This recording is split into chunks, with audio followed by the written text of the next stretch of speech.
Assalamualaikum warahmatullahi wabarakatuh. Selamat pagi semua. Hari ini kita akan melanjutkan kajian tentang sosiologi agama. Di kesempatan ini kita akan membahas tentang the function of religion atau fungsi agama. Kita tahu bahwa agama memiliki peran yang sangat penting di dalam kehidupan manusia, karena agama mengajarkan hal-hal yang kadang-kadang tidak bisa diajarkan di dalam sains. Berikut saya akan tampilkan beberapa slide di sini. Pada slide pertama, di sini dijelaskan bahwa dalam perspektif sosiologi tentang agama, aim to understand the function of religion service. Jadi bertujuan untuk memahami fungsi pelayanan yang diberikan oleh agama. Tetapi di sisi lain juga, kalau dalam perspektif sosiologi, bahwa agama melahirkan adanya pemerataan, kemudian juga ada isu-isu yang dikuatkan, ya, ada masalah yang kemudian dikuatkan, dilanggengkan, and the role it plays in our daily life. Ya, tentunya juga bagaimana agama memainkan peran penting di dalam kehidupan kita sehari-hari. Pada slide selanjutnya kita akan berbicara tentang theoretical perspective. Jadi perspektif teori. Nah, di sini di dalam sosiologi agama ada 3 teori di dalam melihat fenomena agama. Yang pertama yang kita tahu adalah teori fungsionalisme, yaitu teori fungsi. Kemudian nanti juga ada teori konflik, kemudian teori simbolik interaksionisme. Dalam teori fungsionalisme dijelaskan bahwa agama memberikan beberapa fungsi kepada masyarakat, termasuk misalkan di sini giving meaning and purpose to life. Jadi memberikan makna dan juga tujuan hidup. Kemudian agama juga berfungsi sebagai reinforcing social unity and stability. Jadi memperkuat persatuan masyarakat dan juga stabilitas. Nah, yang ketiga di sini dijelaskan bahwa fungsi agama serving as an agent of social control of behavior. Jadi agama menjadi agen pengontrol sosial, ya, termasuk perilaku-perilaku sosial.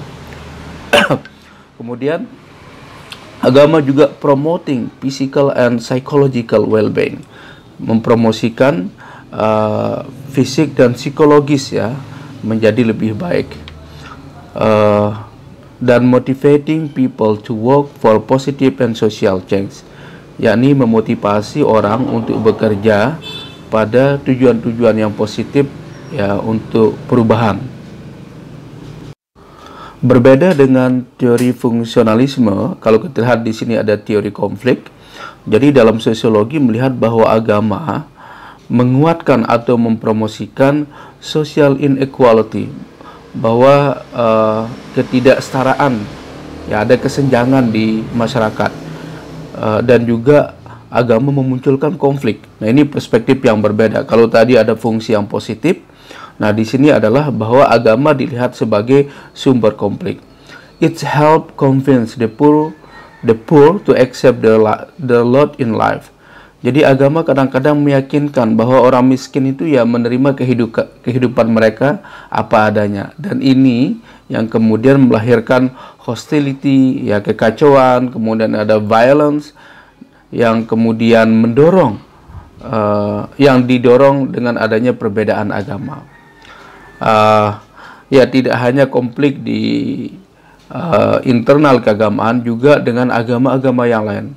Nah, misalkan kalau kita bicara agama, kan di sini banyak mazhab, banyak aliran, banyak organisasi. Nah, ini yang kemudian juga melahirkan kekerasan, ya. Ini bukan menjadi rahasia umum. Misalkan di Kristen pernah terjadi konflik antara Katolik dengan Kristen, ya, seperti yang terjadi di Irlandia dan di beberapa negara di Eropa. Nah, di Islam kita tahu ada konflik antara Syiah dengan Sunni misalkan. Jadi bahwa agama justru melahirkan konflik. Belum lagi kita bicara tentang konflik antara agama, antara Muslim dengan Kristen, antara Muslim dengan Hindu, antara Hindu dengan Buddha. Nah, jadi konflik teori ya, ini teori konflik yang melihat bahwa agama melahirkan konflik. Agak berbeda ketika teori simbolik interaksionisme ya, melihat bahwa hubungan antara manusia ya, ketika terjadi relasi ya, kemudian individu-individu itu kemudian melahirkan ya, menafsirkan pengalaman keagamaan mereka. It's emphasized that belief and practice are not sacred unless people regard them as such ya. Jadi simbolik interaksionisme ini menekankan bahwa kepercayaan atau praktik ya, bisa saja orang menganggap itu tidak suci kecuali orang menganggap itu suci. Nah, ketika itu dianggap sesuatu yang suci, maka mereka akan memberikan makna ya. Sebagai contoh misalkan begini, ketika kita bicara jilbab ya, jilbab atau cadar ini kan hanya sebuah kain ya, kain yang dijahit yang kemudian dipakai untuk menutup kepala. Nah, ketika itu menjadi sesuatu yang dianggap suci ya, ada ajaran agama yang memerintahkan, maka orang memberikan makna bahwa ini adalah simbol agama Islam. Ini sebagai contoh. Ya, sama dengan salib ya. Salib itu kan kalau kita lihat hanya ya bisa dibuat dari kayu, dari besi. Nah, itu kan simbol ketika misalkan Yesus pernah dihukum, disalib oleh penguasa yang ada di Yerusalem pada waktu itu. Dan simbol ini kemudian dijadikan sebagai simbol suci oleh umat Kristiani. Padahal kalau kita lihat ya, orang disalib itu adalah simbol kekerasan di satu sisi ya. Tetapi karena kehadiran Yesus yang membawa perdamaian misalkan ya, kemudian simbol ini dianggap sebagai simbol perdamaian. Nah, kembali lagi kepada teori fungsionalisme. Jadi pada pertemuan kali ini kita akan khusus membahas tentang fungsionalisme. Tokoh yang sangat mempengaruhi di dalam teori fungsionalisme ini adalah ada Emile Durkheim ya, yang stress the function that religious serve for society regardless of how it's practiced or of what specific religious belief a society favor. Jadi Durkheim menekankan fungsi agama ya, fungsi-fungsi yang diberikan oleh agama kepada masyarakat, entah itu dalam bentuk praktik ya, yang kemudian masyarakat juga memilih praktik-praktik itu. Nah, pandangan-pandangan Durkheim yang melihat bahwa fungsi agama di sini tidak hanya persoalan esensi, tetapi juga bagaimana kemudian ada solidaritas, ada fungsi-fungsi sosial yang lain yang kemudian mempengaruhi di dalam studi sosiologi agama ini. Oke, ada beberapa fungsi yang dalam kajian sosiologi agama. Yang pertama adalah bahwa agama itu give meaning and purpose to life, ya, memberikan makna dan tujuan hidup. Jadi kalau kita lihat di dalam fenomena kehidupan kita bahwa many things in life are difficult to understand. Jadi banyak sekali sesuatu yang tidak bisa kita pahami, ya, baik itu pada masa lampau bahkan pada masa modern sekarang ini. Misalkan kalau kita bicara tentang kematian, ya, jadi kematian itu adalah sesuatu yang misteri, ya. Religious faith and belief help many people make sense of the thing science cannot tell us. Jadi dengan kasus kematian ini, bahwa agamalah, ya, kepercayaan pada agama banyak membantu masyarakat kita untuk memahami tentang fenomena ini, di mana sains sendiri, kalau kita bicara saintifik, ya, itu tidak bisa memberitahukan kita apa-apa tentang kematian. Nah, ketika agama punya peran besar, ya, mengajarkan kita tentang kematian, ya, kalau kita lihat di beberapa tradisi agama ini kan macam-macam, ya, cara melihat atau memperlakukan mayit misalkan. Jadi kalau Zoroaster dulu, jadi mayit-mayit itu ditaruh di atas gunung, ya, kemudian ya udah ditaruh di sana, dimakan oleh burung begitu. Nah, di tanah Toraja, jadi mayit itu ya ditaruh di satu tempat ya dengan yang sangat terbuka begitu. Ya. Di Islam ini menarik, di Islam bahwa mayit itu harus dikuburkan. Tetapi kalau kita bicara kematian, misalkan ya di Al-Quran dijelaskan pada surat Al-Imran ayat 185 dikatakan kullu nafsin dha'iqatul maut, ya, bahwa setiap yang berjawa itu akan merasakan ya, kematian. Ya. Jadi setiap yang bernyawa itu pasti akan mati. Wa innama tuwaffawna ujurakum yaumal qiyamah. Ya. Nah ini dijelaskan juga bahwa setelah kematian ini apa yang kita hadapi. Nah tentu kalau bicara sains ya karena pendekatannya materialistik bahwa body ini adalah sebuah wujud fisik, ketika dia meninggal ya sudah selesai. Tetapi dalam perspektif agama misalkan dikatakan wa innama tuwaffawna ujurakum yaumal qiyamah, bahwa apa yang kamu lakukan di dunia ini akan diberikan ganjaran, akan diberikan balasan pada hari kiamat. Faman zuhziha 'anil nar wa udkhilal jannata faqad faz, ya. Jadi orang-orang yang misalkan terhindar dari api neraka karena dia berbuat baik di dunia, maka dia balasannya akan ditaruh di surga. Nah, ini yang menarik kata-kata terakhir dari ayat ini, wa mal hayatud dunya illa mata'ul ghurur, bahwa kehidupan di dunia ini hanyalah kesenangan yang memperdaya. Artinya bahwa kalau dalam perspektif Islam, kematian itu adalah awal dari kehidupan yang baru, ya, yang kehidupan kita akan lebih lama begitu.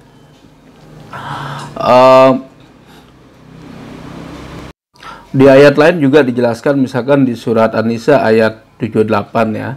Ainama takunu yudrikukumul mautu walau kuntum fi burujim musyayyadah, katanya. Di mana saja kamu berada, kematian akan mendapatkan kamu, kendati pun kamu di dalam benteng yang tinggi yang kokoh. Nah, artinya di sini bahwa dalam perspektif agama bahwa kematian itu pasti akan datang, ya, walaupun kita hidup di istana yang megah, di benteng yang sangat kuat. Ketika saatnya meninggal, maka kita akan meninggal. Kembali kepada kajian sosiologi, ya, kalau bicara sains, pendekatan saintifik, ya, ini tidak banyak berbicara tentang kematian. Apa sih kehidupan selanjutnya? Maka di sini adalah yang kita gunakan dalam sosiologi agama. Agamalah yang kemudian mengajarkan kita tentang ini.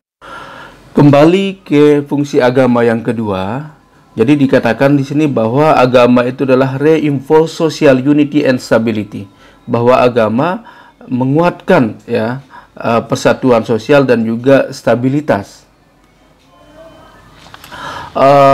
Jadi Durkheim misalkan, ya, dalam pandangan Durkheim di sini menjelaskan bahwa agama itu adalah strengthen social stability in at least two ways, ya.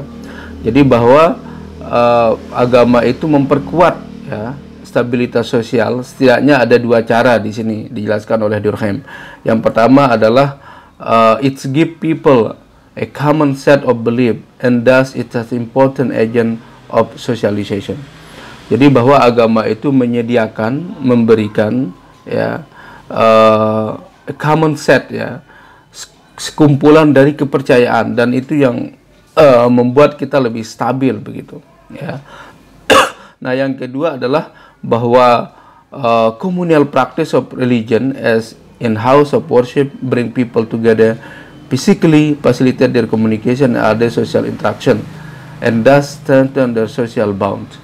Jadi kalau yang pertama itu lebih pada penguatan, ya, agensi kita sebagai manusia yang punya kepercayaan. Nah, yang kedua adalah kata Durkheim bahwa praktik-praktik yang bersifat komunal, ya, misalkan kita sholat Jumat, ya, sholat berjamaah, atau orang beribadah ke gereja. Nah, secara fisik, ya, kita kan bertemu orang, bisa berbicara, bisa berkomunikasi. Nah, inilah yang kemudian menguatkan social bond kita, ya. Ini saya kira menarik bagaimana Durkheim, ya, menafsirkan bahwa aktivitas keagamaan yang sifatnya komunal itu uh, tidak hanya bicara esensi, ya, bicara pencerahan spiritual di sana, tetapi juga bicara tentang penguatan-penguatan sosial, ya. Kita saling kenal, bisa bersilaturahmi, ya. Kalau agama Islam mengajarkan kan silaturahmi, ya. Jadi menyambung kasih sayang, artinya silaturahmi itu. Jangan kemudian silaturahmi karena kita ada kepentingan, ya. Ya, manusia selalu penuh dengan kepentingan. Tetapi jangan kemudian ini menjadi yang mendasari kita begitu. Nah, fungsi yang ketiga di sini dijelaskan, ya, is an agent of social control and thus strengthen social order. Jadi agama itu sebagai agen pengontrol, ya, perilaku-perilaku sosial, and thus strengthen social order, dan menguatkan, ya, aturan-aturan sosial. Jadi misalkan, ya, agama itu mengajarkan orang untuk bermoral, ya. Kemudian and thus help them to learn how to be good member of society. Jadi agama juga mengajarkan bagaimana kita menjadi orang yang baik di masyarakat kita, ya. Entah itu di Islam, entah itu di Kristen, entah itu di Hindu. Saya kira agama punya fungsi ini, ya, sebagai pengontrol sosial. Misalkan kalau di Kristen itu kan ada 10, ya, perintah Tuhan misalkan, ya. Jadi 10 perintah Tuhan itu, ya, termasuk dilarang membunuh, dilarang melakukan hubungan seksual sebelum menikah, dilarang mencuri, kemudian kita juga bertauhid, ya, percaya kepada Tuhan. Nah, ini ajaran-ajarannya, ya. Nah, di Islam saya kira banyak sekali, ya, yang mengajarkan tentang ini, bagaimana mengontrol perilaku kita, ya. Nggak boleh menyakiti orang lain, misalkan membuli orang lain. Apa katanya dalam hadis, ya, la yu'minu ahadukum hatta yuhibba li akhihi ma yuhibbu li nafsihi. Jadi tidak dikatakan orang yang beriman, ya, sehingga dia mencintai orang lain seperti mencintai dirinya. Nah, ini saya kira ajaran Islam yang juga menjadi pengontrol. Atau dalam hadis lain dikatakan, ya, innama bu'itsu liutammima makarimal akhlak. Jadi aku diutus untuk menyempurnakan akhlak yang mulia. Jadi Islam menekankan, ya, kita harus berbuat baik kepada orang, ya, selalu memberi, ya, tangan di atas lebih baik daripada tangan di bawah. Nah, ini kan bentuk-bentuk kontrol sosial, ya. Kita dilarang menyakiti orang lain. Oke, kita lihat fungsi yang keempat, bahwa agama berfungsi sebagai a greater psychological and physical well-being. Jadi agama itu membentuk, ya, kejiwaan dan fisik kita lebih baik. Nah, jadi keyakinan dan praktek-praktek agama itu bisa memperkuat, ya, kejiwaan kita. Kita lebih nyaman, lebih tenang, ya. Ya, memang itulah ajaran agama, ya. Misalkan kalau di dalam Islam dikatakan udkhulu fisilmi kafah, misalkan. Jadi kalau kalian ingin menganut agama Islam, ya, datanglah, masuklah dengan jiwa yang tenang, gitu, ya. Nah, menurut beberapa hasil penelitian, orang-orang yang lebih religius itu dikatakan mereka lebih bahagia, ya, lebih puas dengan kehidupannya, ya, karena mereka religius, ya. Bahkan, nah, ini hasil riset ada yang menarik, ya,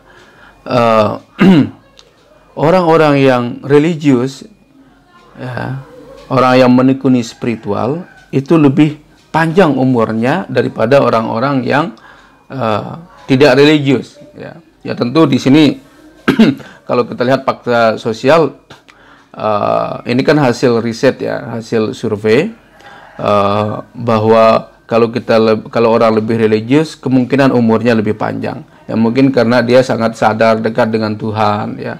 Karena orang-orang yang jauh dengan Tuhan ini kan ini yang menghadapi banyak masalah. Oke, kita lanjut fungsi yang terakhir bahwa agama di sini adalah motivate people to work for positive social change. Jadi agama itu mengajarkan orang untuk bekerja ya pada perubahan-perubahan yang positif. Jadi begini, misalkan ya dalam beberapa kasus, misalkan seperti yang terjadi di Amerika, bagaimana Martin Luther King ya itu melakukan aksi ya terhadap hak-hak sipil itu didasari oleh agama ya.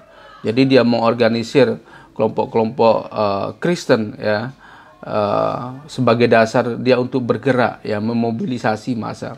Saya kira banyaklah beberapa kasus kayak di Iran ya, kita kenal dulu gerakan para mullah ya untuk kemudian melakukan gerakan-gerakan politik ya untuk menegakkan hak-hak sipil misalkan.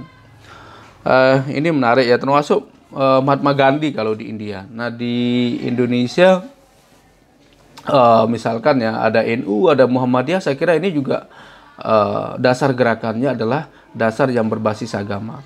Jadi agama itu berfungsi memotivasi orang untuk melakukan perubahan-perubahan sosial.